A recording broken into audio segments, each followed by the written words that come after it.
Por favor, escuchen todos.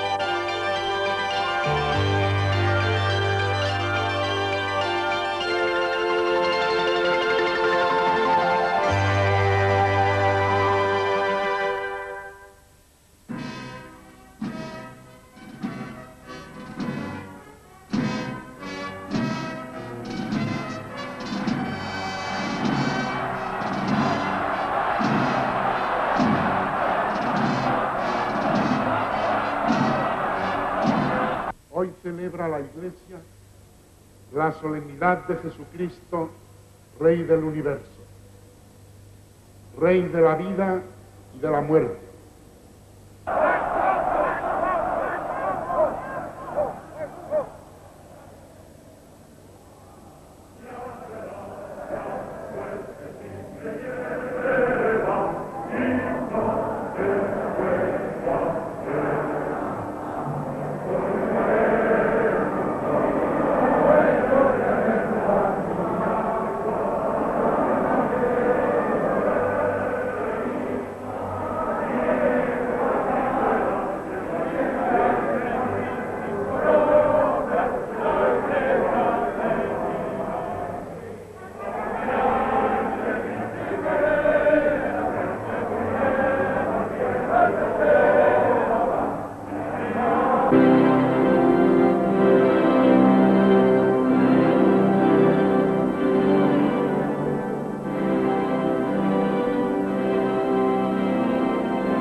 Dando así a toda sepultura un carácter de espera, en la esperanza de la resurrección.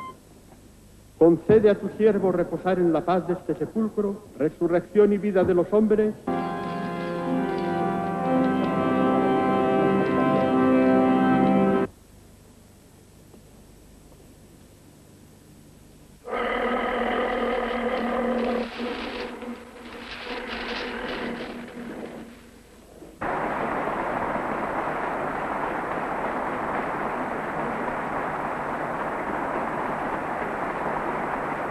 Este hombre ya es rey de 34 millones de españoles.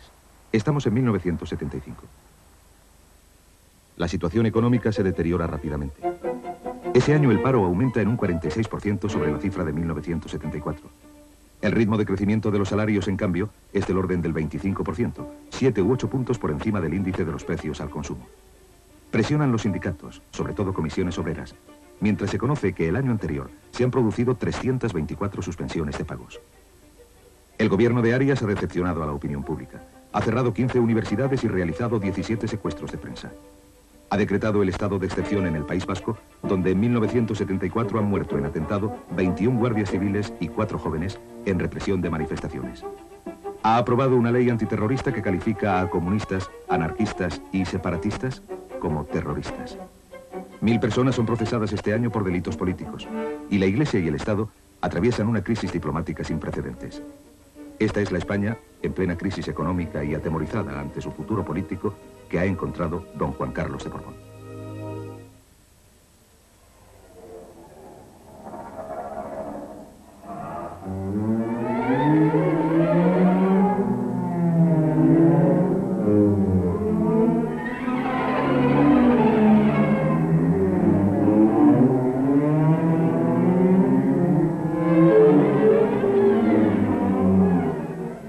Tan solo 2 años antes de la muerte de Franco, todo parece estar preparado para que el régimen se suceda a sí mismo. La persona encargada de asegurarlo es el almirante Carrero Blanco. La misión de Carrero es, muerto Franco, tutelar al joven rey y perpetuar el franquismo. Una bomba de ETA trunca los designios de Franco.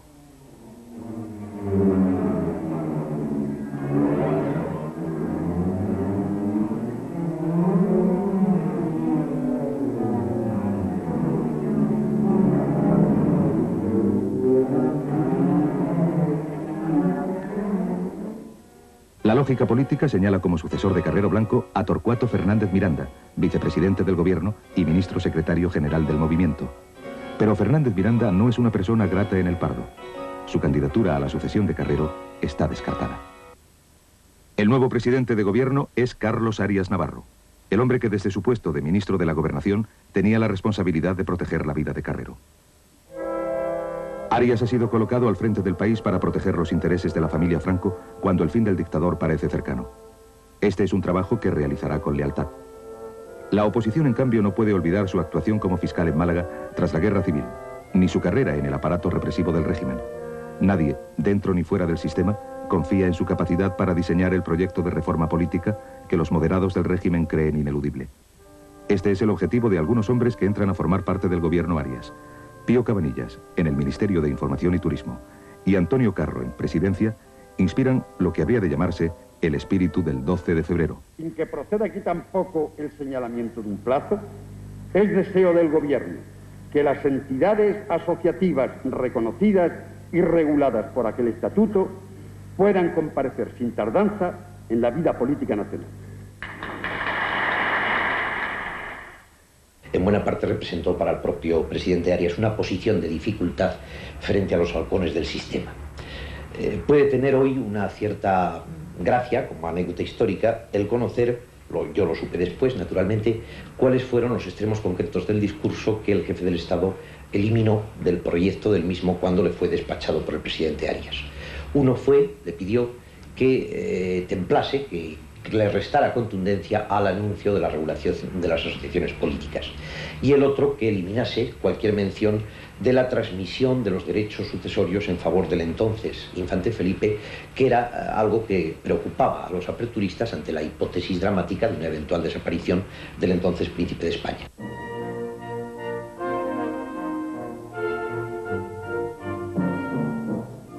El 12 de febrero es un intento de crear las asociaciones políticas con las familias ideológicas del régimen, algo que la oposición desdeña y que los ultrafranquistas no aceptan. Estos se aferran a la supuesta inmutabilidad de los principios fundamentales del movimiento.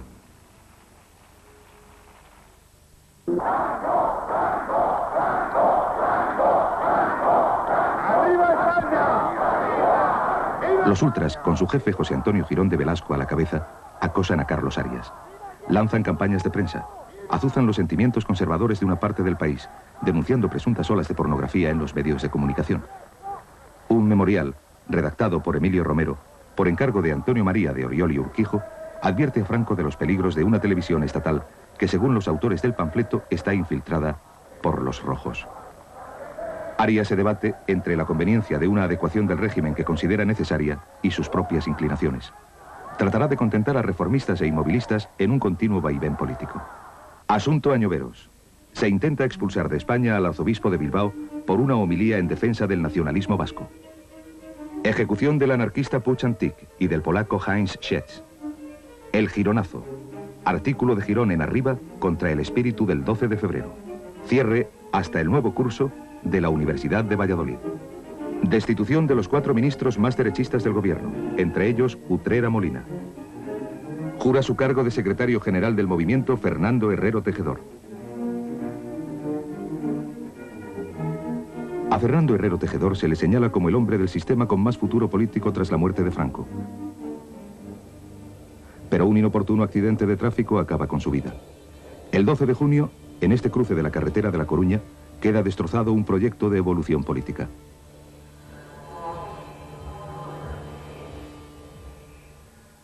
Había entonces un intento de buscar una solución de continuidad que salvase el armazón fundamental del sistema franquista después de desaparecido Franco. En Portugal esa misma operación la llevó a cabo Caetano, con poco éxito, desencadenando con ello la revolución de los claveles. En España había ese mismo propósito de buscar una solución que estaba apoyada sobre todo por el equipo tecnocrático y que había encontrado probablemente en Herrero Tejedor, hombre muy válido y muy inteligente y moderado, su protagonista. Hubiera sido posible. Primero por las grandes condiciones de esta persona, cuya muerte prematura fue una gran pérdida para la política española. Y segundo, basta recordar los nombramientos que se hicieron en la figura de don Torcuato Fernández Miranda, que en paz descanse, y don Adolfo Suárez, para saber qué tipos de personas en un momento determinado tenían más posibilidades de figurar. Esa consideración de los cargos que habían tenido y lo que desde ellos podían hacer, evidentemente hubiera pesado mucho en favor de esa candidatura. Pero nadie lo puede afirmar, por supuesto. Herrero Tejedor aunaba fuerzas políticas reales. Su puesto de secretario general del movimiento, como dice Fraga, era el lugar desde donde se pondría en marcha la reforma del régimen. Contaba Herrero con el apoyo de los hombres del movimiento, los azules, y de la tecnocracia del Opus Dei. Se le reconocía una capacidad intelectual de la que Arias carece. La muerte de Herrero es un paso atrás. Por voluntad expresa de Franco, su puesto es ocupado por José Solís. Se creían por algunas de las personalidades del antiguo régimen que el rey necesitaba de una protección especial para poder acceder a la corona y cumplir sus funciones, quizá con buena intención, pensando que así se alejaban influencias exageradas de su ánimo. No conocían al príncipe, el rey inmediatamente después, y no sabían que las influencias no llegan a profundizar, que es persona independiente y que sabe mantenerse independiente. Esta operación se la atribuían al señor Solís. La desaparición de Herrero Tejedor tiene otras consecuencias. Entre las personas que lloran su muerte se encuentra un hombre joven, Adolfo Suárez. Para él, el trágico accidente ha supuesto la pérdida de un amigo, un padre político y un frenazo en su carrera. Adolfo Suárez es un gran seductor de hombres e inmediatamente se plantea la estrategia de conseguir un segundo protector, que en este caso sería un hombre clave en la política de aquel momento, Torcuato Fernández Miranda. Fernández Miranda, antes de morir, me confesó a mí que había sido cultivado durante tiempo de una forma sistemática, permanente y reiterada por Adolfo Suárez, hasta que llegó un momento en que, realmente seducido, Torcuato Fernández Miranda empezó a proteger políticamente a Adolfo Suárez. Suárez es un hombre del movimiento que no ha hecho la guerra, profesional de la política, con un conocimiento profundo de la intrincada red de la administración. Todas estas auténticas virtudes a la hora de iniciar la transición política las comparte con otros jóvenes. No forman ningún grupo, no tienen líderes, solo ambición. Pero conocen el país real y lo que los españoles quieren. Muchos proceden de sindicatos donde han podido darse cuenta de la fuerza del auténtico movimiento obrero. Los reformistas del franquismo nos dimos cuenta de una cosa que resultaba clara, que es que en el año 1975 y aún antes, la sociedad española ya era una sociedad democrática, que estaba sostenida por un régimen autoritario, yo diría mucho más por la apariencia de un régimen autoritario. Los reformistas azules fueron una tendencia dentro del régimen de Franco, no un grupo político organizado, partidarios, por supuesto, de la evolución del régimen de Franco hacia fórmulas democráticas, adaptables a las situaciones cambiantes, todos terreno de la política, capaces de gobernar antes y después de la muerte de Franco. Otro grupo con ideas propias son los tácitos, de ideología cristiana. Ellos participan en la operación reformista, pero su falta de apoyo en el movimiento les incapacitará para encabezarla. Solo desde dentro puede desmontarse el franquismo. En el ámbito de la derecha política que ya se prepara para el posfranquismo, hay que mencionar otros dos nombres, Areilza y Fraga. Los dos aspiran a protagonizar el tránsito político. También se cuenta con un exministro unánimemente respetado, el democristiano Joaquín Ruiz Jiménez. Muy pronto, en los primeros momentos de la transición, se irán reduciendo las posibilidades de estos tres políticos. ¿Qué impidió que su proyecto reformista fuera hacia adelante? Bueno, yo no estoy nada seguro de que ese proyecto reformista no haya ido hacia adelante. Lo cierto es que el que yo propuse luego lo adaptaron o lo adoptaron otras personas, lo adoptaron adaptándolo, y que personas que al principio no les gustaba, luego se embarcaron con él. Por lo tanto, como yo nunca he confundido el que un proyecto, y no había muchos entonces, tenga que ser realizado por los mismos que lo diseñaron, yo no estoy seguro de que ese proyecto haya fracasado. Cuando se considera cuál ha sido en definitiva el resultado de aquellos años que van de finales del 75 a la adopción de la Constitución del 78, cuando se considera que en definitivo no hubo ruptura de la continuidad, porque no la hubo, a pesar de las presiones para que se produjera, y cuando se advierte que efectivamente se trabajó en gran parte con personal del antiguo régimen, igual que se trabajó con personal de los que no habían participado en él, esencialmente muchas partes de aquel proyecto se realizaron. Por lo tanto, la pregunta tendría que reducirse a por qué fueron otros los que lo hicieron.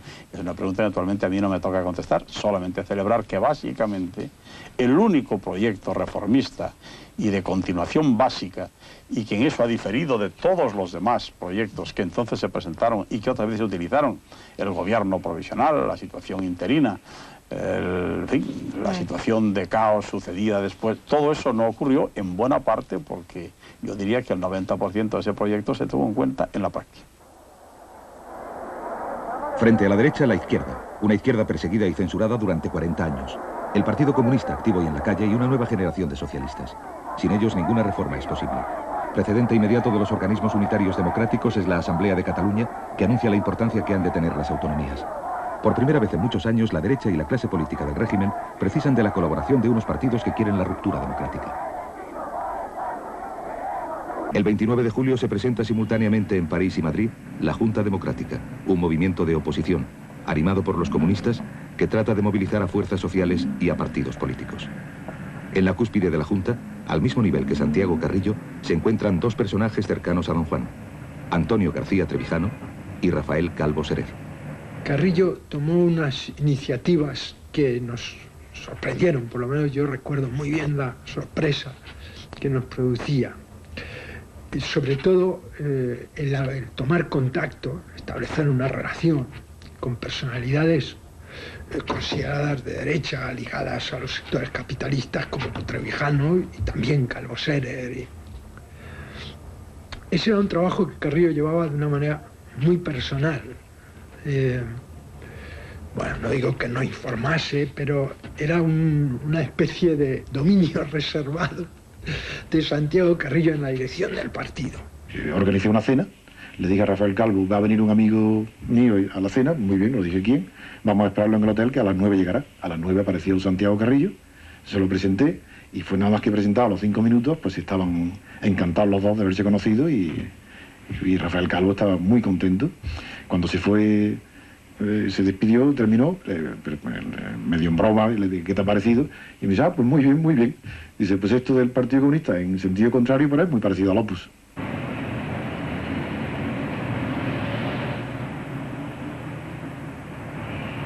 En enero de 1974, unos días después de la muerte de Carrero, el financiero español Teodulfo Lagunero, amigo personal de Santiago Carrillo, recibe una invitación para visitar a don Juan de Borbón en el Gran Hotel de París.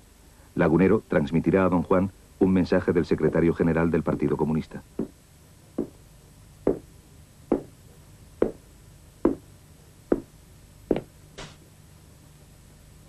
Don Juan me recibió en París y yo le transmití un mensaje de Santiago Carrillo y del Partido Comunista que consistía en decirle que el Partido Comunista era partidario de la reconciliación nacional y del olvido de todos los efectos de la guerra civil.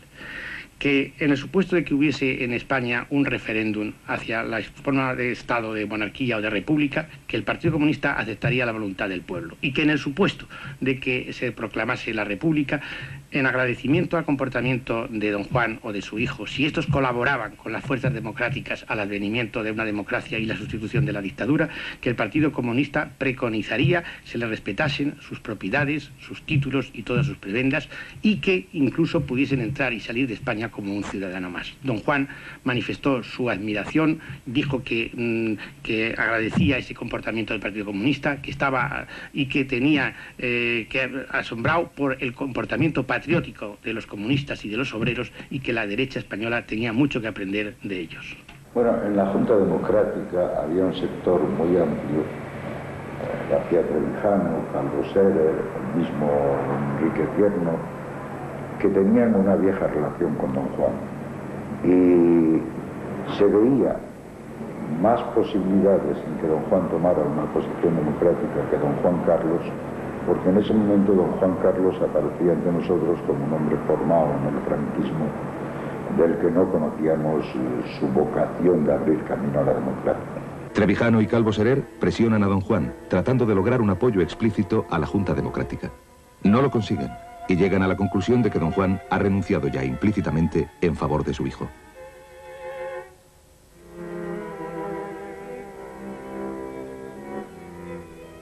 Don Juan ve con simpatía el proyecto de la Junta, pero nunca se pondrá al frente de una parte de la oposición.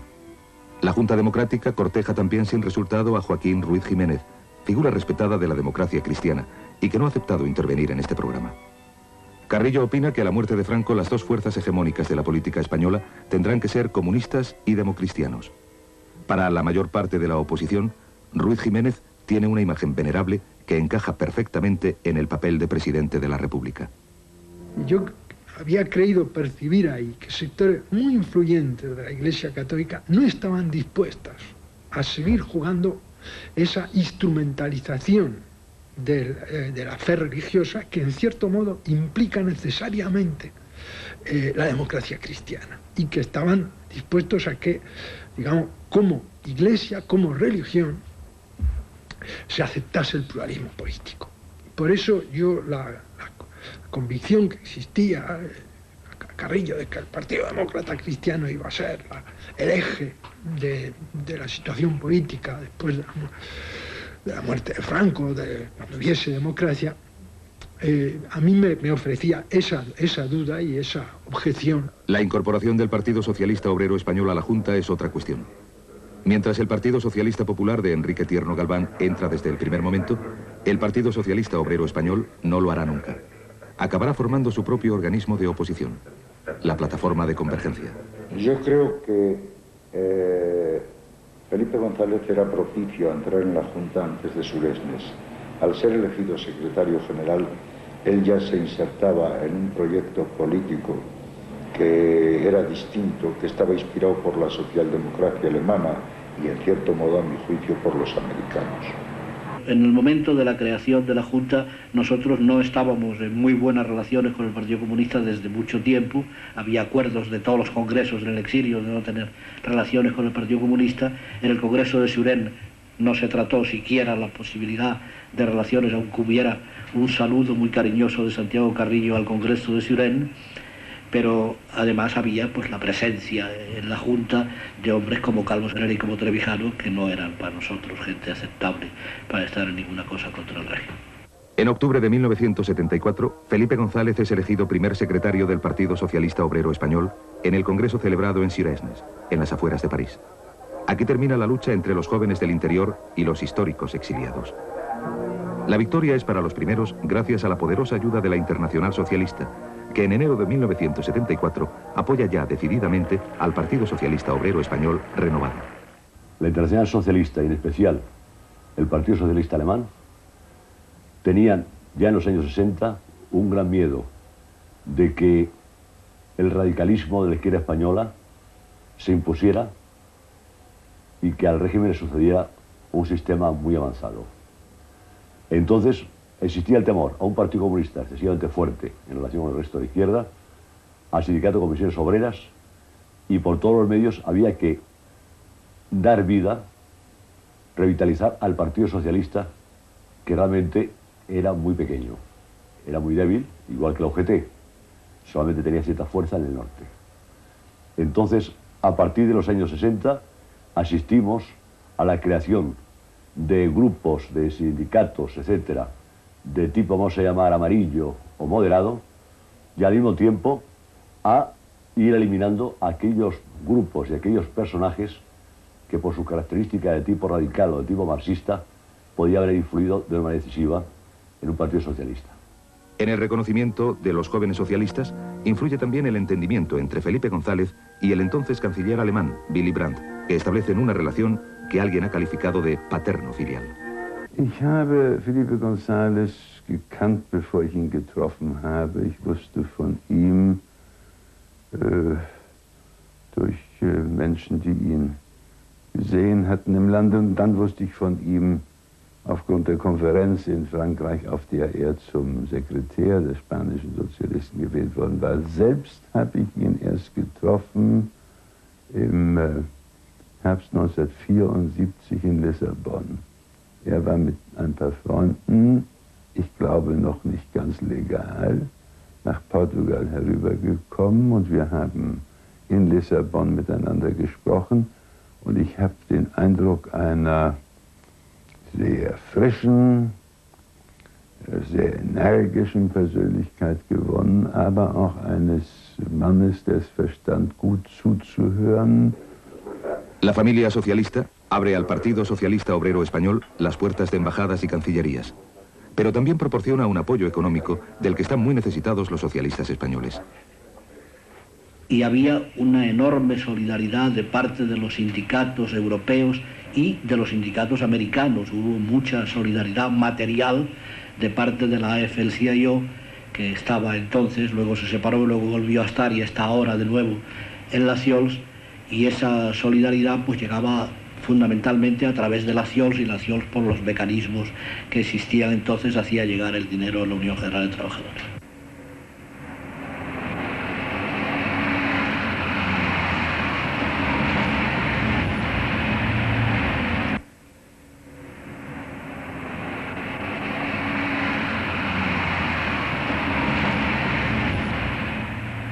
También la Junta Democrática recibía por esas fechas dinero del exterior.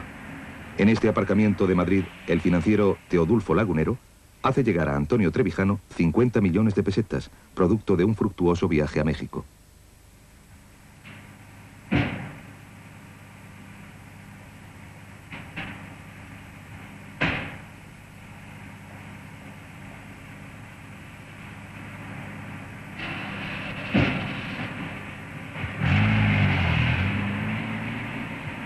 La lucha por la supervivencia de la universidad ahogada bajo las leyes franquistas.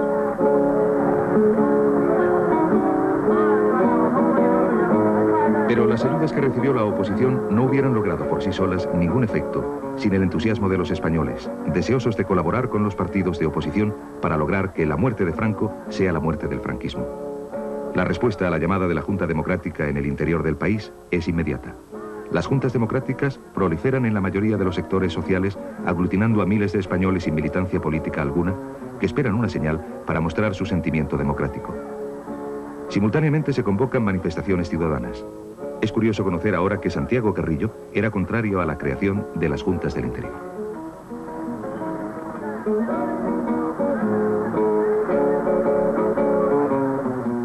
Sí, recuerdo muy bien que el final del año 74 se produjo una tensión dentro de la Junta Democrática entre Santiago Carrillo de una parte y yo. Santiago Carrillo defendía la tesis de que la Junta Democrática tenía que ser simplemente una reunión de notables, con la novedad de que estuviesen presentes también personalidades independientes y empresarios para pactar con los poderes fácticos.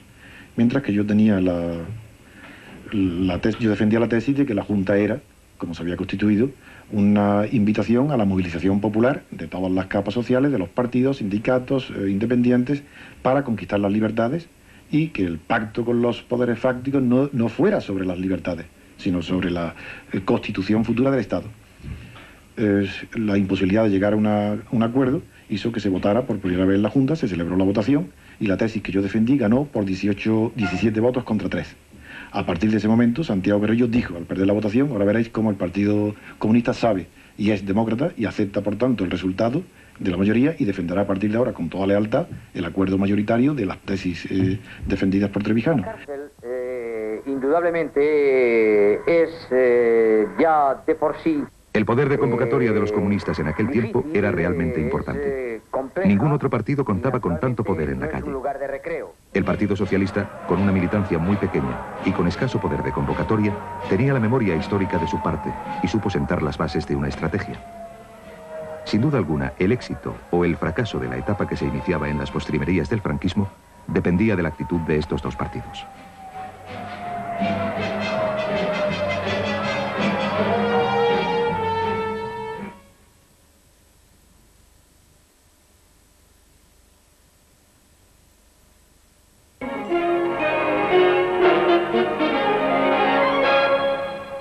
Asunta Giacomacci, ¿es usted? Oiga, ¿es usted Asunta